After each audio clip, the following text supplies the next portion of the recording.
Our today's story is The Old Clock Shop. This story is taken from class 6th book, A Pact with Sun. Let us start the story. Christmas Eve had arrived. Christmas की पूर्व संध्या आ चुकी थी. As last minute shoppers were going home, a thick white sheet of snow lay over Salt Lake City, USA. जैसे ही अंतिम minute में आने वाले ग्राहक अपने घरों को लौट रहे थे, अमेरिका के साल्ट लेक सिटी के ऊपर बर्फ़ की मोटी चादर बिछी हुई थी. Yet the light was still burning in the old clock shop as Ray, its old thief owner, worked on a clock he had sold that day. फिर भी पुरानी घड़ियों की दुकान पर प्रकाश अभी भी था, क्योंकि रे, उसका वृद्ध बहरा मालिक, उस घड़ी की मरम्मत कर रहा था जो उसने उसी दिन बेची थी. Having finished his work, Ray stood up and was on his way to the back room when a cold rush of air from the front door hit the back of his neck. अपना काम खत्म करके रे खड़ा हो गया और अपने पीछे वाले कमरे में जाने लगा, जहाँ की ठंडी हवा का एक झोंका सामने के दरवाजे से आकर रे की गर्दन के पीछे से टकराया. He turned to meet a last-minute shopper, but his old wise eyes told him that this was not a shopper. वह अंतिम मिनट में आने वाले कस्टमर से मिलने के लिए मुड़ा, पर उसकी बूढ़ी और इंटेलिजेंट आइज़ ने उसे बता दिया कि यह कोई शॉपर नहीं है, यह कोई ग्राहक नहीं है. He saw two men, one in his 20s, the other closer to 50.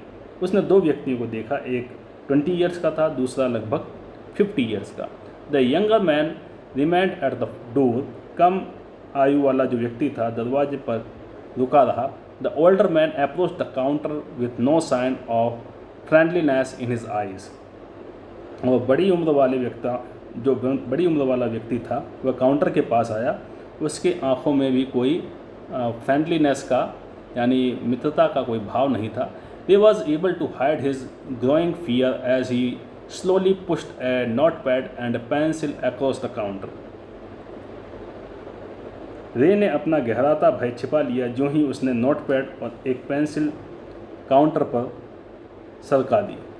He smiled at the unfriendly face, then pointed to his ears and shook his head from side to side.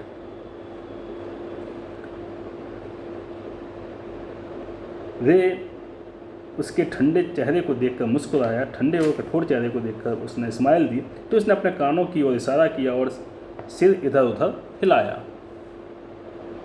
A quick look of surprise changed the man's face as he studied the notepad, then turned and said something to his friend.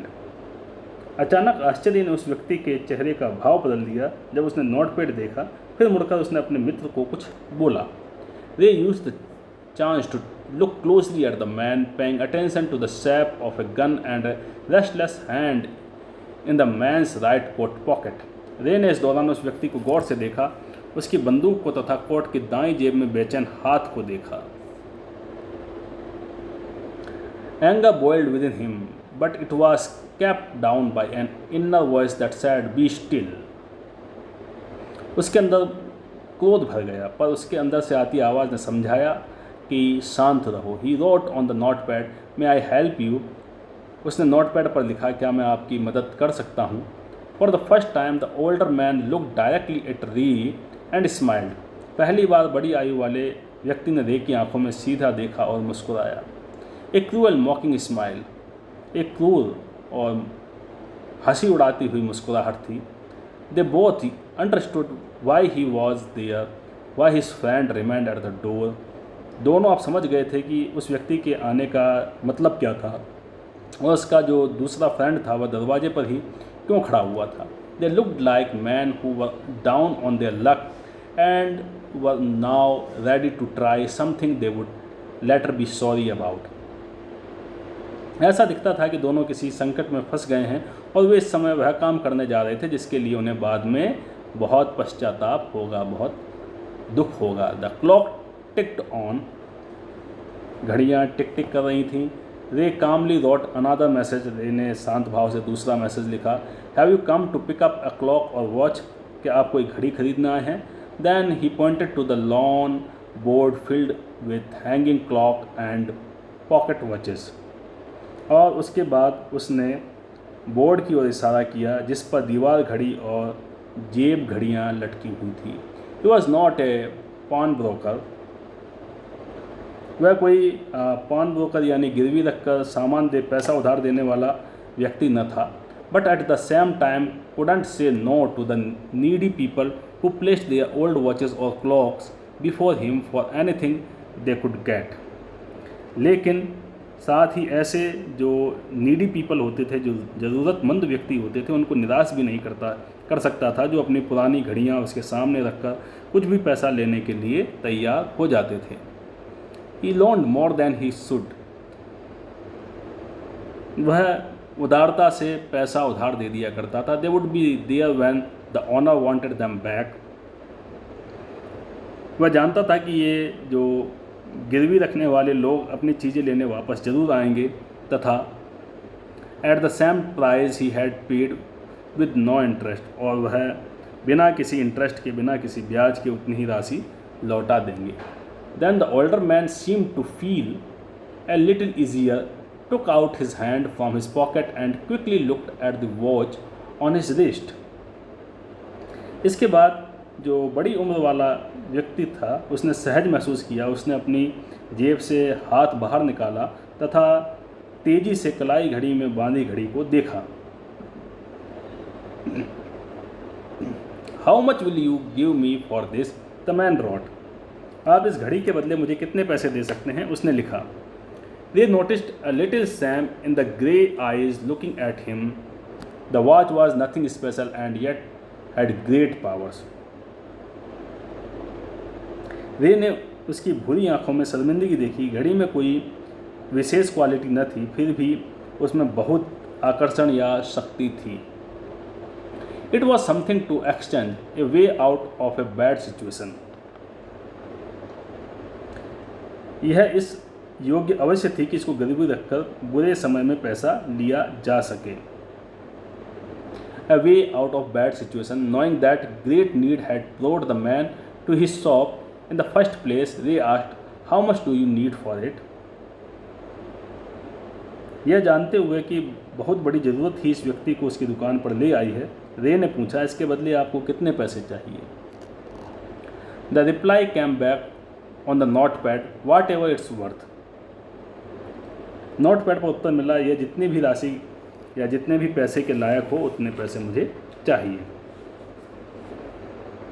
रे reached into his cash box, Ray अपने cash box के पास पहुंचा, pulled out a $50 note and passed it into the man's hand, उसने $50 का एक note निकाला और उस व्यक्ति को पकड़ा दिया। As they shook hands, they looked into the man's eyes, they seemed to say thanks, thank you, और जब उन्होंने उससे व्यक्ति को नोट मिल गया तब उन्होंने हाथ मिलाया। रे ने उस व्यक्ति की आंखों में देखकर पढ़ा जैसे कि वह कह रहा हो thank you. They both new the watch was not worth that much, दोनों ही जानते थे कि उस वॉच की कीमत उतनी नहीं है। Before turning to leave, the man wrote, "I will be back to pick it up as soon as I can. Merry Christmas." जाने के लिए जब वह व्यक्ति मुड़ा तो मुड़ने से पहले उसने वापस उस नोटपैड पर लिखा, मैं शीघ्र ही इस घड़ी को वापस लेने आऊँगा। Merry Christmas, Shubh Christmas. The little story ended on the half hour with the clock striking all together. यह छोटी सी स्टोरी आधे घंटे में ख़त्म हो गई जबकि सारी घड़ियों ने एक साथ बजना शुरू कर दिया। The timepieces which had been looking on silently all the while rang out the time with such feeling that even Ray thought he could hear them.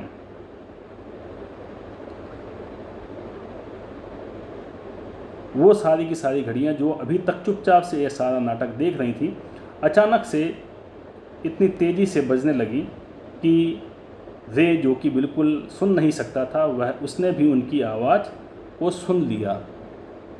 The sweet musical message was filled with hope, उनका जो musical message था, उनका जो संगीतमय message था, वह उम्मीद जगाने वाला था। The timeless message of peace on earth, goodwill towards all was felt by the three men who stood in the old clock shop. उनका यह संदेश, उनका यह मैसेज धरती पर शांति और सभी लोगों के लिए सद्भावना वाला था। इस मैसेज को तीनों लोगों ने जो उस पुरानी घड़ी की दुकान पर खड़े थे महसूस किया। So this is the story. Thank you.